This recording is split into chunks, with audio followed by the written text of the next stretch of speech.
Hey everyone, Stavros here from Opa Fire Brick Barbecue. Alright, so I'm gonna make some homemade burgers.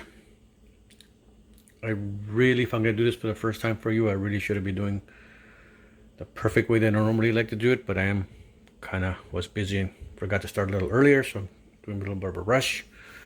But I got my lean ground beef, got some chopped onions, some breadcrumbs, an egg, sea salt, ground pepper, paprika, garlic salt, oregano, a little chili, and a little more onion powder. Maybe if that's enough, I might not put any, but I might just put a tad of this just in case.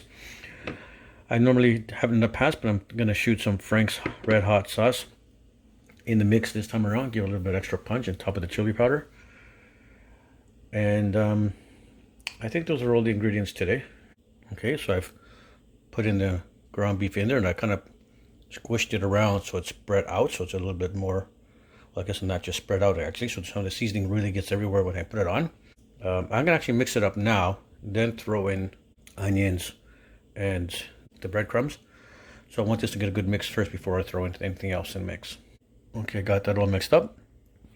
Now I'm probably gonna throw in just a little bit more black pepper, a little salt, and then the onions right now, just because I like to make sure that there's really salt and peppers in there, because those are the main ingredients anyway for usually when you're seasoning meat. Just a note, when you watch other videos like this and people are mixing in, they kind of just dump everything in there, right? So all the different seasonings just land in one spot, and then they mix it in. Okay, and I just sprinkled the breadcrumbs in there. Now I'm going to mix it up and then throw in the egg. To be honest with you, in the past I've actually put the egg first and maybe the onions and all that together and just did it, but I don't know, I'm going in reverse today, so. Okay, so I decided to throw in a little bit more ground pepper and a little more sea salt. I'd only a tad of the onion powder more. I even threw in just a little bit more oregano, and I figured, I'm not sure what mint will do, but who cares? We're experimenting. Let's throw that in there. And it is not uncommon to put some Worcestershire sauce, Worcestershire, whatever you say that. So I just threw a couple of dabs in there and the Frank's hot sauce. So that's it. That's the final mix. Just throwing all kinds of stuff in there, and let's see how they come out. Okay, so that's all mixed up. Now I'm gonna roll in some patties. I think. See what's a good size. I like them to be on the big side. I don't like them really small. I think that's a good size. It's a dessert plate, so I'll give you an idea. This is probably about 3 inches wide. Now I've got some parchment paper. I'll cut it into some small pieces. I'm going to put on a bigger plate. And then I'm going to put my patties, each one on the parchment paper. You can see the onions in that one too. So that's a good amount of onions I put. Now if you got some guys who really love big burgers, of course you can make some fatter burgers and some smaller ones for the kids or whatever size is good. I do like them to be not thin. I think the last one I did is a little bit on the thinner side than I prefer, because they take longer to cook, but at least they're nicer when they're thick. So I don't like when they're the really short ones in diameter and they're really fat and tall, right? That's just gonna way too long to cook, and it's harder to cook and make sure you got it cooked through for safety. This is a nice big one. Let's see. But I see too many spaces there, so I gotta get that to gel. It's hard, of course, to make them perfectly round. You just gotta keep patting it down and try to get the right. It's a little wider and a little thicker than the other one. Okay, so they're all patted up. All right, let's go fire up the barbecue. All right, so I'm getting the chocolate ready, and we're gonna fire up these burgers. Oh yeah, baby, can't wait. All right, got a good amount of charcoal going. Hopefully this is enough to just cook everything one time at the same time without having to add any more, but we'll see. All right, I managed to get them all on there. I think this, I don't have to add any more charcoal. Burgers don't take long to cook, and gotta flip them once and they should be done in just like another 10 minutes. After I'll let them cook here for another few minutes, flip them over for another few minutes. Of course, some people don't mind there being a little bit reddish in their burgers, but we don't. We take our steaks medium to medium well in this house, but burgers we just want to make sure it's cooked through. Slightest pink is not a big deal, but otherwise we just want to make sure they're cooked through, but without being dry. Okay, so I flipped them all once, and looks like they're pretty much actually almost done. And I have lots of charcoal left, so now I feel bad. I need to toast some buns or cook something else, not to waste the charcoal, but what are you gonna do? I don't like poking them to let the juice out, you know, guys. Don't do that. You can just see the dripping there. I just kind of press on it to see that there's some flecks on it. As long as there's some flecks on it, then it's ready. If it's too soft, it's not ready yet. If it's too firm, then you overdone them, right? And it's hard to tell from the color because sometimes the flame charred up. And when you push on it and a little juice comes up from a little crack, then that's a good sign. But it's pretty hard to tell 100% when they're ready. I guess that's something you will learn through time. I think these are all pretty much done.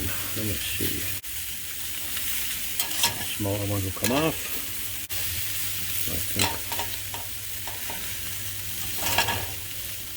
Start taking those off. Go in the middle. So I'll take these off. I might put them back on for a second. See where my stepson is, just to get the cheese out. So we can put it on here for a bit. Oh, sorry. Camera was off, so I just put a burger here to warm it up. Now, I'm on keto diet, so I got these keto-friendly pitas, and I don't have actually any keto-friendly buns at the moment to make a real hamburger, but what the heck. Instead of the processed crappy cheese slice, look at these really nice slices here. I'm going to put on there, and since I'm on a keto diet, I cannot, again, put any bread on it, but we're just going to see if I can make something work with this pita bread and fold it over, turn it over, let a little cheese melt on it, and we'll try to make a pita burger.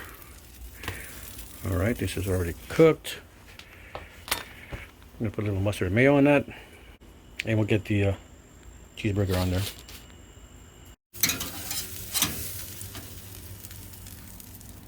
Okay, I should have brought the plate there, because I had luck, I drop things a lot. Oh yeah, there we go. Okay, so I folded it over, and I managed to pull this off, so I'm gonna make two like that. Okay guys, so let's try this. Here we go.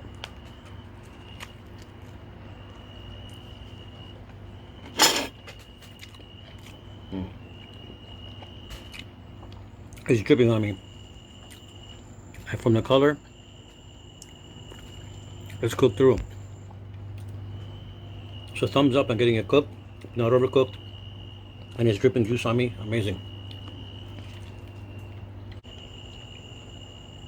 Wow. Wow. I've made lots of homemade burgers before, and they always come out pretty good. Once in a while, again, be a little shy with the seasoning or whatever. So don't be shy with the seasoning, just throw it on there. Of course, it's possible to overdo it. That's a judgment call you have to make when you're putting it, but don't be shy. You can sprinkle a little bit like my wife does here and there, and then cook it up. She doesn't like too much salt, so she doesn't season things as much as she could. I put a lot, so. And it's not overpowering at all. It just has a nice flavor. That more quality cheese that I bought is melting nicely on there, giving it a nice flavor. This pita bread is actually very thin, and not really meant for this purpose at all, but again, I'm making do, right? Let's side view that.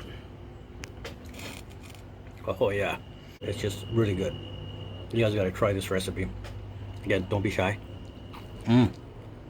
Put lots of seasoning. We gotta use fresh onions though. The reason I had the onion powder close by is because I was being lazy. I started a little bit later than I wanted to get this ready for the family, and I was gonna use onion powder for that flavor.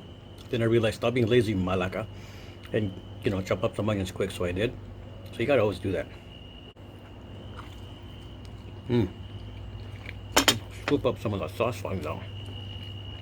As you know from the last video I just did with the beef fingers, I ran out of my taxa, and there's some other alcohol in the house, but I didn't get one here with tonight, so I don't have a drink here. But to you guys having dinner and barbecuing, Kalisa Soriksi, Stiniyamas, and Opa. Enjoy. Thanks for watching Opa Fire Brick Barbecue, and hit like or rumble and subscribe and grow with me while more barbecue things are coming out. Cheers.